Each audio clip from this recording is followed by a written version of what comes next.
आपके सामने रखना चाहूँगा।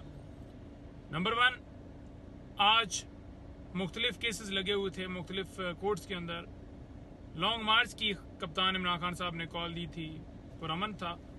उसके ऊपर इमरान खान साहब के ऊपर एक दिन में 25 मई को 17 से 18 FIR मुख्तलिफ थानों के अंदर दे दी गई और इसी तरह पाकिस्तान तहरीक इंसाफ की लीडरशिप के ऊपर दे दी गई थी। रोल क्या था कि आपकी माँ के ऊपर ये हुआ, कोई प्रूफ नहीं है, कोई एविडेंस नहीं है, कोई कुछ नहीं है कि कहाँ पर इमरान खान साहब किसी वीडियो पैगाम के अंदर ये कह रहे हो कि आप इस गाड़ी को आग लगाओ, इस बिल्डिंग को आग लगाओ।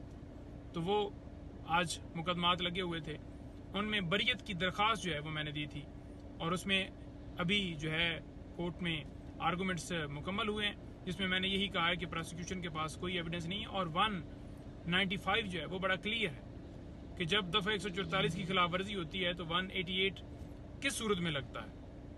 तो वो सूरत में लगता है जब कंप्लेनेंट जो है वो पब्लिक सर्वेंट हो। लेकिन यहाँ पर एक ASI के जरिए, एक थाने के किसी जो है वो पुलिस एहलकार के जरिए दरखास्त देकर FIR दर्ज की गई। तो अदालत को बताया कि ये सिरे से इसकी बुनियाद ही गलत है, ये FIR ही नहीं दर्ज हो सकती थी और कोई एविडेंस, कोई चीज़ नहीं है रिकॉर्ड के ऊपर। और मुख्तलिफ और कोर्ट्स भी खान साहब को और दीगर रहनुमाओं को बरी कर चुकी हैं, इसी बुनियाद के ऊपर कर चुकी हैं कि प्रोसिक्यूशन कोई एविडेंस नहीं दे सकी, वो कामयाब नहीं हो सकी। लिहाजा अदालत ने फैसला जो है वो महफूज किया है। अब देख रहे हैं कि उसके अंदर किस वक्त जो है वो फैसला आता है, पूरी उम्मीद है। अच्छा, इसके साथ साथ आज 6 केसेस खान साहब की हद तक डिस्ट्रिक्ट कोर्ट में लगे हुए थे। मजोका साहब नए जज हैं। अब ये 6 केसेस कुछ 9 मई के हवाले से एक जेली रसीदों के ऊपर तोशाखाना के रिलेटेड एक FIR दर्ज हुई थी। तोशाखाना के रिलेटेड 4 मामला मुख्तलिफ जगहों पर पेंडिंग है। अब देखें, हमेशा कोई अगर जुर्म होता है, पहली बात तो यह है कि सारे केसेस झूठे हैं। अगर कोई जुर्म होता है तो फिर उसके ऊपर एक मुकदमा बनता है। यहाँ पर तोशाखाना के रिलेटेड 4 मुकदमात बना दिए गए। एक जिसमें जज हुमायूं दिलावर ने 3 साल सजा सुनाई, एक तोशाखाना का वो जो जज ने सजा सुनाई 14 साल और वो भी ख़त्म हो गई और वो 3 साल भी ख़त्म हो गई। और इसके अलावा जेली रसीदों के ऊपर एक थाना कुसार में खान साहब और बुशरा बीबी साहबा के ऊपर मुकदमा बनाया गया।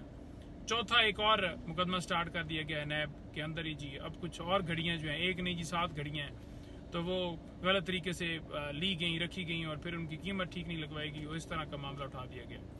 तो ये उच्च हथकंडे हैं सरकार के, जहाँ पर आपने राना सनाउल्लाह का और इनके रहनुमाओं का सारों का बयान आपने सुना होगा, जिसमें वो बार बार कह रहे हैं कि जनाब बिल्कुल जी रिहाई भी हो सकती है, अगर हमारी बातचीत होती है तो वो भी सोचा जा सकता है। ये कि वो एडमिट कर रहे हैं कि झूठे केसेस हमने बनाए थे। तो वो 6 जो FIRs मुख्तलिफ थी उनमें आज समाअत थी और बुशरा बीबी साहब की हद तक एक मुकदमा था, उसमें आज समाअत थी। अब इसमें क्या हुआ है कि रिसेंट जो मुख्तलिफ हेयरिंग्स गुजरी हैं उसमें मुख्तलिफ समातों के ऊपर जो है वो जज अवेलेबल नहीं थी। और उससे पीछे अगर चले जाएं तो अदालत ने बार बार हुक्म दिया कि खान साहब को अदालत में पेश किया जाए, नहीं पेश किया गया। फिर वीडियो लिंक के जरिए हाजिरी की इस्तदा जो है हमने की, तो अदालत ने हुक्म दिया कि वीडियो लिंक के जरिए पेश किया जाए, लेकिन अदालती हुक्म को हवा में उड़ाया गया। जब सुप्रीम कोर्ट ने हुक्म दिया तो चलो सुप्रीम कोर्ट का कुछ भरम रख लिया, अदरवाइज हमें तो उस वक्त भी ये लग रहा था कि ये कोई सिक्योरिटी का बहाना बनाएंगे कि नेट नहीं है और इस तरह का। लेकिन आपने देखा कि किस तरह तस्वीर से खौफ था, लाइव स्ट्रीमिंग नहीं दिखाई गई और एक तस्वीर के ऊपर इंक्वायरी शुरू हो गई जहाँ पर दुबई लीक्स हो गई हों, कोई और लीक्स निकल आई हों, तो किसी जगह के ऊपर लोग प्रॉपर्टियाँ उनकी निकल आई हों, कोई उन्होंने करप्शन कर ली हो, मनी लॉन्ड्रिंग कर ली, उसके ऊपर कोई तहकीकात नहीं है, लेकिन एक तस्वीर के ऊपर तहकीकात चल रही। तो ये आज 6 केसेस खान साहब की हद तक और बीबी साहबा की हद तक वो यहाँ पर आज समाअत के लिए फिक्स थे।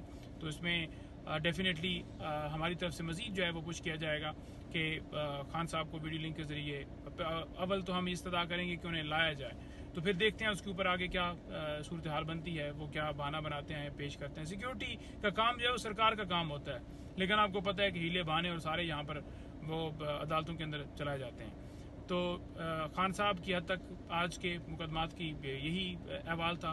कुछ मुकदमात जैसे 2014 PTV पार्लियामेंट हमला केस, 2 केसेस वो उनमें 249 की एप्लीकेशन दी हुई हैं। मैं आज उसके ऊपर बरीत की दरखास्तों के ऊपर बहस करना चाह रहा था, लेकिन अदालत ने कहा कि 2 की हद तक हो गई है, तो लिहाजा इतना मैं जो है वो नहीं, और भी केसेस हैं, ये है। मैंने पूरी कोशिश की, लेकिन उन्होंने कहा जी कि नेक्स्ट डेट के ऊपर उनके ऊपर आर्गूमेंट्स कीजिएगा। एक और FIR जो उसके अंदर रह गई, जिसमें बरीत के ऊपर आज दलाइल नहीं हुए। उन्होंने कहा कि सिर्फ 2 की हद तक जो है, पहले एक के ऊपर वो रजामंद थे कि एक हो गया है तो दूसरे की ज़रूरत नहीं है, तो लिहाजा मुश्किल से दूसरे पे मनाया, दूसरे पे हो गए। अब जो 3 हैं मुकदमात, वो नेक्स्ट डेट के ऊपर उनमें आर्गूमेंट्स हो जाएंगे। तो आज बेसिकली टोटल जो हैं वो 3 मुकदमात हैं, उनके अंदर बरीत की दरखास्तों के ऊपर दलाइल दिए गए हैं जी। तो ये आज की केसेस की सूरत हाल है। कल के केसेस फिर इंशाल्लाह आपको मज़ीद बताऊँगा जी। Thank you.